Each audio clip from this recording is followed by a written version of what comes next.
Lisa Marie Presley had walked through Graceland thousands of times in her life, but on the afternoon she found the envelope, the house felt different. Not haunted, not heavy, not dark. Just quiet in a way that felt intentional, as if the walls themselves were holding their breath. The tour groups had left for the day. The velvet ropes had been unclipped. The chandeliers no longer shimmered under camera flashes. It was just her and the house that had once belonged to the most famous man in the world, her father, Elvis Presley. She was 48 years old enough to have lived through admiration, rebellion, grief, and responsibility. Old enough to understand that legacy was not just what the world remembered, but what a family carried in silence. She had been reviewing old storage inventories in the basement archives, a project she had postponed for years. After her mother stepped back from active estate management, Lisa had insisted on personally reviewing every unopened trunk, every mislabeled file, every crate that had survived decades of relocation. She told herself it was about organization. In truth, it was about something deeper, a quiet need to know if there was anything left of her father that the public had never seen.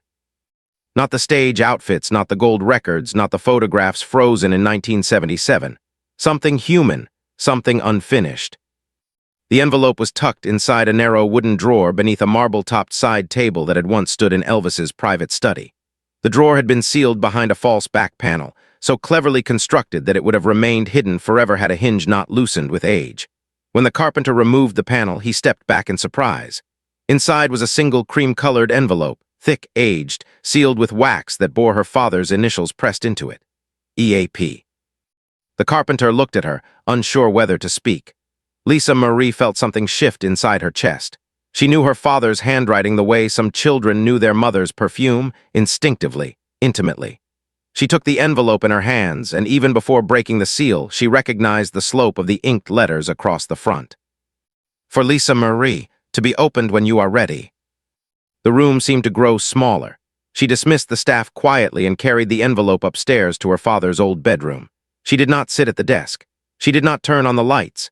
Instead, she sat at the edge of the bed where she had once curled beside him as a little girl, listening to him hum gospel songs under his breath when sleep would not come easily. The curtains shifted softly in the Tennessee breeze. The house felt alive with memory. Her father had died when she was 9 years old. She had grown up with fragments, news footage, whispered adult conversations, biographies written by strangers, stories shaped by headlines. The world had claimed to know him. Fans said they felt his spirit in every note of Can't Help Falling in Love. Historians debated his influence. Critics dissected his rise and fall, but none of them had sat beside him at midnight when he removed the stage makeup and became just Daddy. Her hands trembled slightly as she broke the wax seal. Inside was a folded letter written in unmistakable blue ink. Lisa Marie. If you are reading this, then time has passed the way it always does, quietly and without permission. I do not know how old you are now. I do not know what kind of woman you have become. But I know one thing for certain, you are stronger than you realize. She paused, the handwriting was steady. There was no urgency in it, no fear, only calm. I have lived my life under lights so bright they sometimes blinded me. I have heard crowds louder than thunder and applause that could shake a building. But none of it, not the music, not the fame, not the noise, ever mattered more to me than the quiet moments when you would climb into my lap and ask me to read you a story. That is the truth people never see. They see the stage. They do not see the father. Lisa closed her eyes. She could almost hear his voice reading the words, deep, gentle, a little southern drawl wrapping around every syllable. There are things a man learns when he lives in the public eye.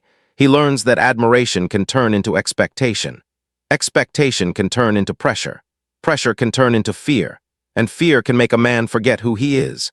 I am writing this letter not because I am afraid of dying, but because I am afraid of being misunderstood.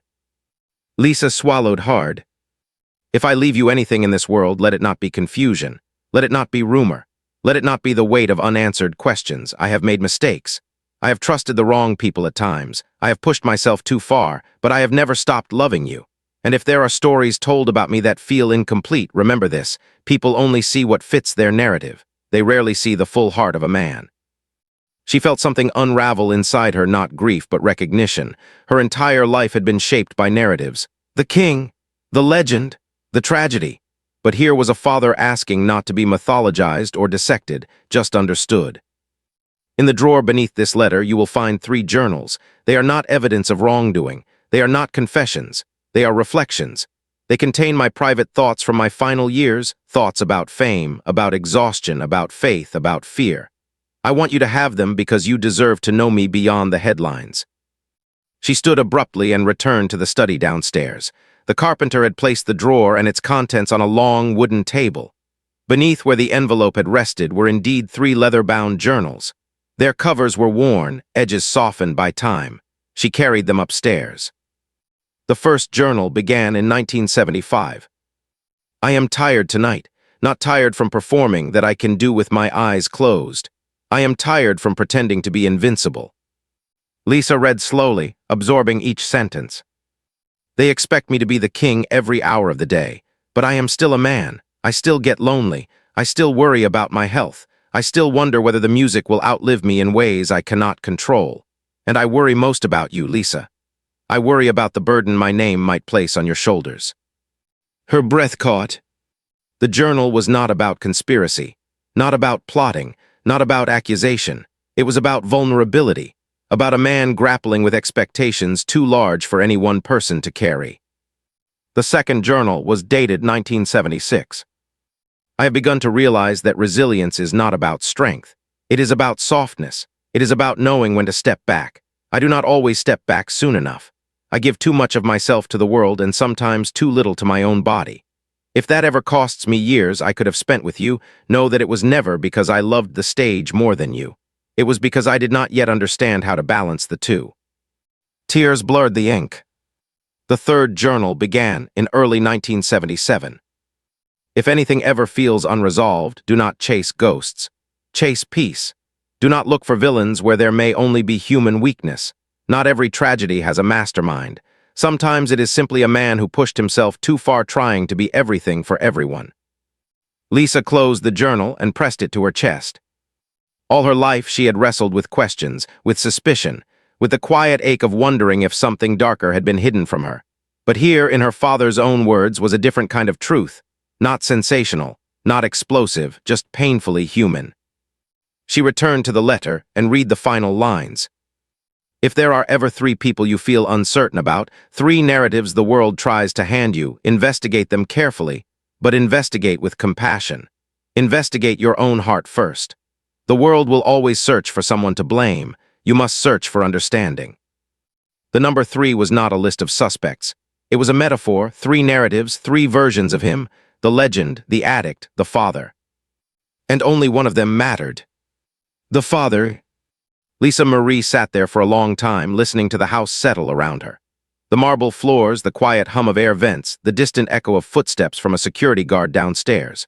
For decades, she had carried both pride and pain in equal measure. Pride in being his daughter. Pain in losing him so young.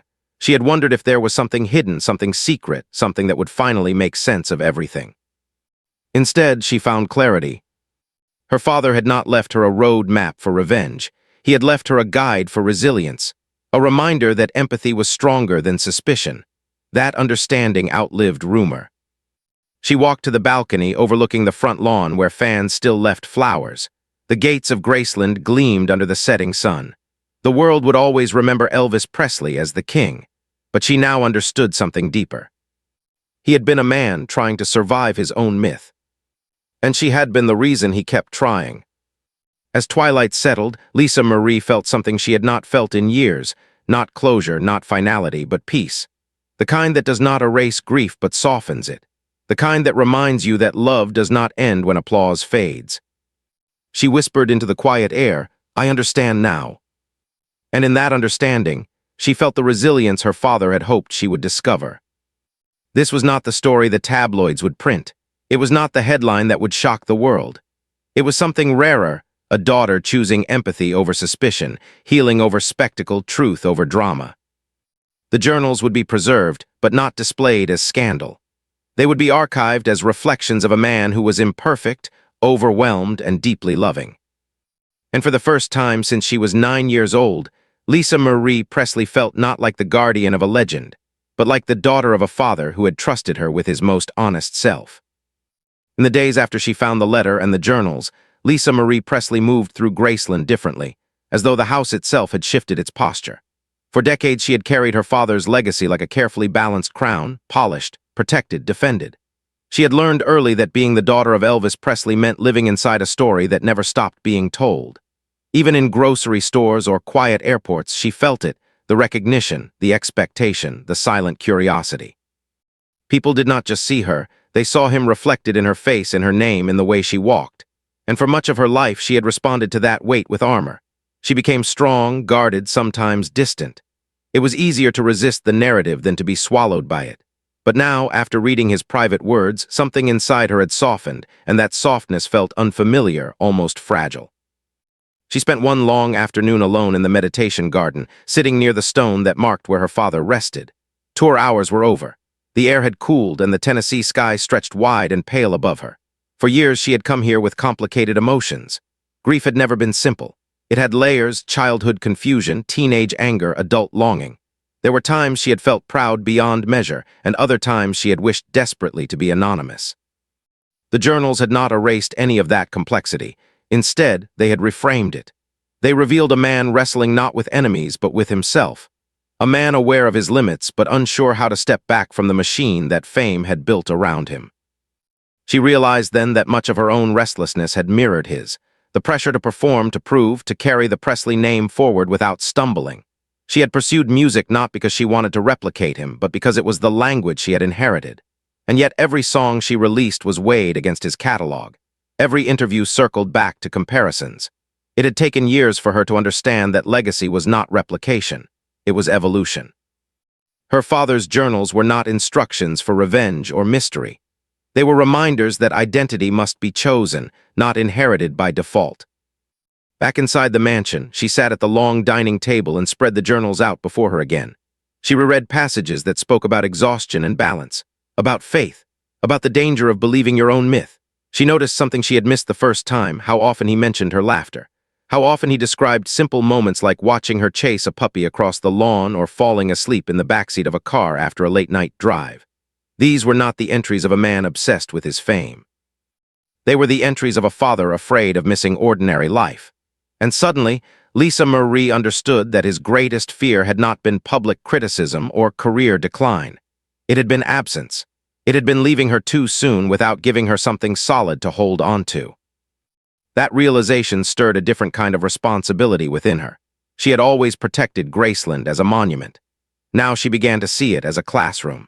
What if the story told here could expand beyond spectacle? What if visitors did not just see rhinestone jumpsuits and gold records, but also vulnerability? What if they left understanding that greatness does not eliminate fragility? She called a meeting with the estate's archival team and spoke not as an executive, but as a daughter. She told them she wanted to create a new exhibit, not about controversy, not about decline, but about humanity. She wanted to display selected excerpts from the journals, contextualized with compassion. She wanted people to see the private reflections of a man learning, struggling, growing. Some advisors hesitated. They worried that revealing too much vulnerability might shift the narrative in unpredictable ways. But Lisa Marie felt calm in her conviction. The world already knew the legend. It was time they understood the human being behind it. She remembered a line from one of the journals: "Resilience is softness." It echoed in her mind like a quiet anthem. Resilience was not denying pain, it was integrating it. And she had spent too many years defending a version of her father that required perfection. As plans for the exhibit began to take shape, she found herself reflecting on her own children. She thought about what legacy meant beyond financial inheritance or public memory. Legacy was emotional literacy. It was the courage to admit fear. It was the willingness to apologize when you pushed too hard. It was teaching the next generation that strength and vulnerability were not opposites. She began writing letters of her own, not dramatic declarations, but simple affirmations of love and honesty. If her father had wanted to leave clarity instead of confusion, she would do the same. One evening, while sorting through additional boxes in storage, she found an old home videotape. It had no label, only a date scribbled faintly on the plastic casing. She had it digitized and watched it alone. The footage was grainy, filmed in the backyard. Elvis sat on the grass with her as a small child, his hair loose, wearing simple clothes instead of stage costumes. He was laughing, not the performative laugh of television interviews, but a genuine, unguarded laugh. He lifted her into the air and told her she could be anything she wanted, even if the world tried to tell her otherwise. The tape ended abruptly, but the message lingered. He had always known that his name would be both a gift and a burden for her. He had hoped she would choose herself first. As the weeks passed, Lisa Marie began speaking publicly about the importance of separating myth from personhood. In interviews, she avoided sensationalism. She spoke about mental health, about burnout, about the danger of idolizing anyone to the point that their humanity disappears. She did not blame the public. She did not assign fault. She simply told the truth that fame magnifies both brilliance and fragility, and that compassion is the only sustainable response. Audiences seemed to listen differently, perhaps because she was not defending a throne but inviting understanding. The exhibit opened quietly without fanfare. It featured pages from the journals displayed behind glass, accompanied by audio recordings of Lisa reading selected passages in her own voice. Visitors moved slowly through the space. Many wiped tears from their eyes. Some lingered longer than expected, absorbing the handwritten lines that spoke of fatherhood and faith. It was not a scandalous reveal. It was an intimate invitation. And in that intimacy, something shifted in the way the public engaged with Elvis's legacy. Lisa Marie stood near the back of the room on opening day, watching strangers read her father's words. She did not feel exposed. She felt aligned. The weight of the Presley name no longer pressed against her ribs like a tight band. It rested more gently now, balanced by context.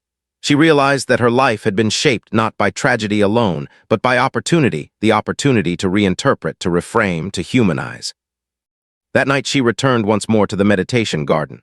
The sky was clear, scattered with stars. She did not speak aloud this time. She simply sat in gratitude.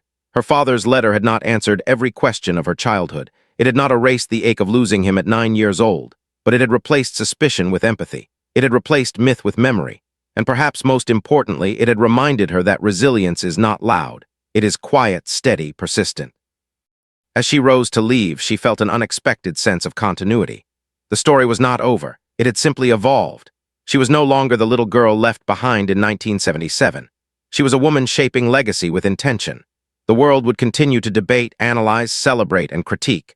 That was inevitable, but within the gates of Graceland, within the pages of those journals, there existed a truer narrative, one rooted not in spectacle, but in love. And for the first time in many years, Lisa Marie Presley felt not defined by her father's shadow, but illuminated by his humanity. In the months after the exhibit opened at Graceland, something subtle but profound began to change within Lisa Marie Presley. It was not a transformation that announced itself with headlines or applause. It was quieter than that. It was the slow recognition that she had spent much of her life reacting to her father's legacy instead of living alongside it. The distinction mattered. Reacting meant defending, explaining, distancing, correcting. Living alongside meant accepting, integrating, allowing space for complexity without being consumed by it. For the first time since childhood, she felt as though she was walking beside the memory of Elvis Presley rather than trailing behind a myth she could never outrun. She began to revisit her own music with different ears. Songs she had written years earlier about loneliness and identity suddenly revealed patterns she had not fully understood at the time. There were lyrics about being seen but not known, about being introduced before she had a chance to introduce herself. There were lines that hinted at exhaustion from carrying expectations that had been assigned before she could consent to them. As she listened, she realized she had been telling her story all along, but she had not given herself permission to interpret it with compassion. She had judged herself as harshly as she imagined the world judged her. The journals had disrupted that internal criticism. They reminded her that even a man crowned as a king had doubted himself, had worried about being misunderstood, had struggled to reconcile public identity with private truth. One afternoon, she sat with a longtime friend in the music room at Graceland. The piano stood polished and silent. Sunlight filtered through tall windows, casting long beams across the floor. Her friend asked gently whether she ever resented the name Presley. The question did not offend her. It invited reflection. For years, she would have answered defensively, insisting she was proud that resentment had no place in her heart. Now she paused longer before speaking. She admitted that resentment had visited her in subtle forms, in moments when she wished to be evaluated on her own terms, in moments when grief felt public rather than private. But she also acknowledged something else. The name had given her access to an extraordinary archive of humanity. It had placed her in proximity to stories of people whose lives had been touched by her father's music in ways that defied explanation. The weight of a name, she realized, could be redistributed. It did not have to crush, it could anchor. Inspired by this shift, she initiated a series of small, invitation-only gatherings at Graceland. They were not press events. They were conversations. She invited musicians, historians, mental health advocates, and even fans who had written her letters over the years. The theme was not nostalgia. It was resilience. She wanted to explore what it meant to carry influence responsibly, to balance creative drive with personal well-being, to redefine success beyond applause. In these gatherings, she shared passages from the journals that spoke about overextension and exhaustion. She spoke openly about her own struggles, about how easy it is to measure worth by performance rather than presence. There was something healing in articulating these truths aloud, not as scandal, but as shared human experience. As the conversations deepened, she began to see her father's legacy not as a static monument, but as a living dialogue. Each visitor brought a different perspective. Some remembered attending concerts in the early years when the energy felt unstoppable. Others remembered later performances with a tenderness that bordered on concern. Many spoke about how his music had accompanied them through loss, heartbreak, joy, and survival. The common thread was connection. The myth of invincibility had never been what truly resonated. It was the vulnerability in his voice, the ache in a ballad, the tremor beneath a note that reached people. That vulnerability, she realized, was what she had inherited most honestly. During this period, she also made a decision that surprised some members of her advisory team. She chose to reduce the frequency of large-scale events at Graceland. She believed the space needed breathing room. She wanted it to feel less like a perpetual spectacle and more like a sanctuary. This decision was not about diminishing the legacy. It was about preserving its integrity. She had learned from the journals that constant motion can erode reflection. She did not want Graceland to become another machine that demanded performance without pause. Instead, she envisioned it as a place where people could encounter not just memorabilia, but meaning.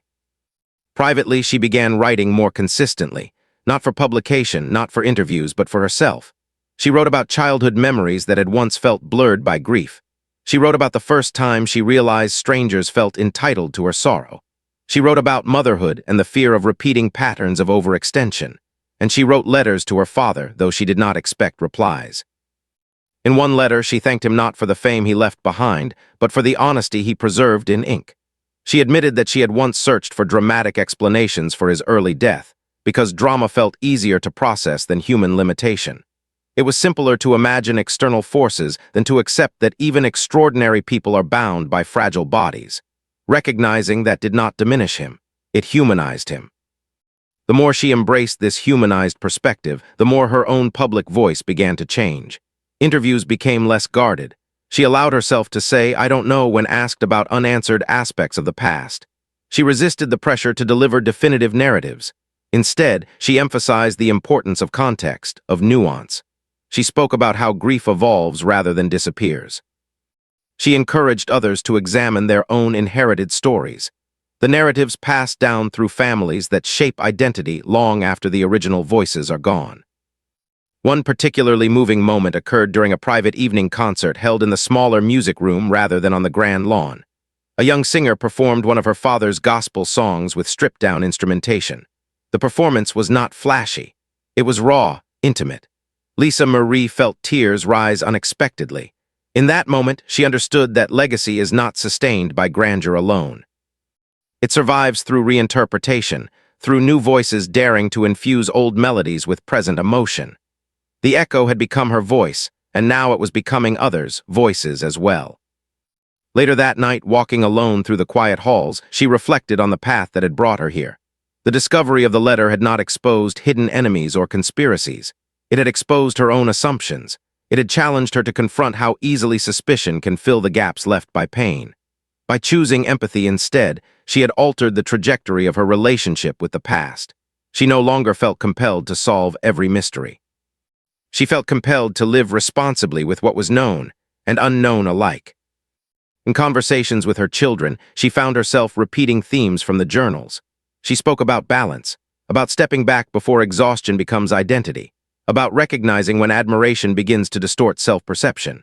She told them that no name, however famous, defines a soul. She wanted them to inherit not the weight of Presley, but the wisdom she had extracted from it. Watching them move freely across the lawn without self-consciousness filled her with a quiet satisfaction. The cycle did not have to replicate itself, it could evolve. As autumn approached, the leaves around Graceland shifted from green to amber and crimson. Change was visible everywhere. Lisa Marie felt aligned with that seasonal rhythm. She understood now that resilience is not a dramatic act of defiance. It is the daily decision to integrate experience without allowing it to calcify into bitterness. Her father's journals had given her a framework, but the work of applying it was hers alone. Standing once more in the music room, she placed her hand gently on the piano keys. She did not play. She simply rested her fingers there, acknowledging both silence and potential. The echo of her father's voice would always exist, but she was no longer living inside it. She was harmonizing with it, creating space for her own tone to emerge fully and without apology. And in that harmony, she discovered something unexpected. The weight of a name, when carried with understanding rather than fear, can become a foundation rather than a burden. By the time winter settled over Memphis, Lisa Marie Presley understood something that had taken her nearly 5 decades to articulate.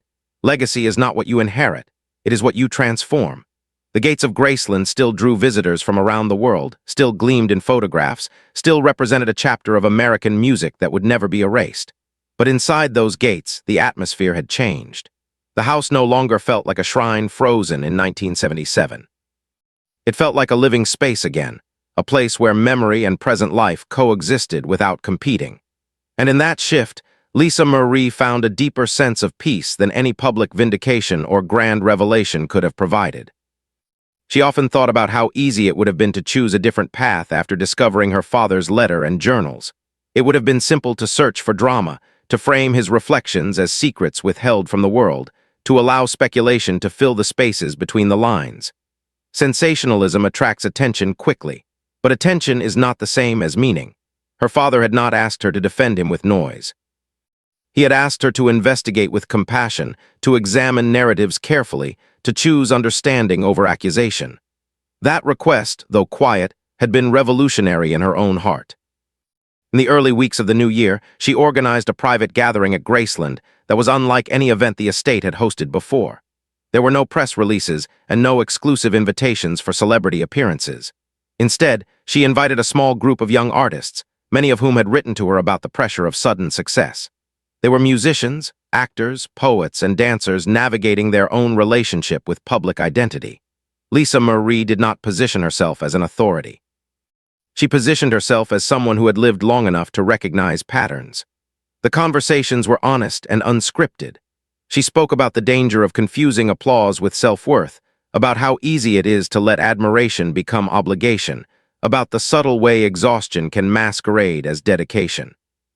She read aloud a passage from one of her father's journals, one that described standing backstage before a show, feeling the roar of the crowd through the walls, and realizing he was about to step into a version of himself that required more energy than he truly possessed.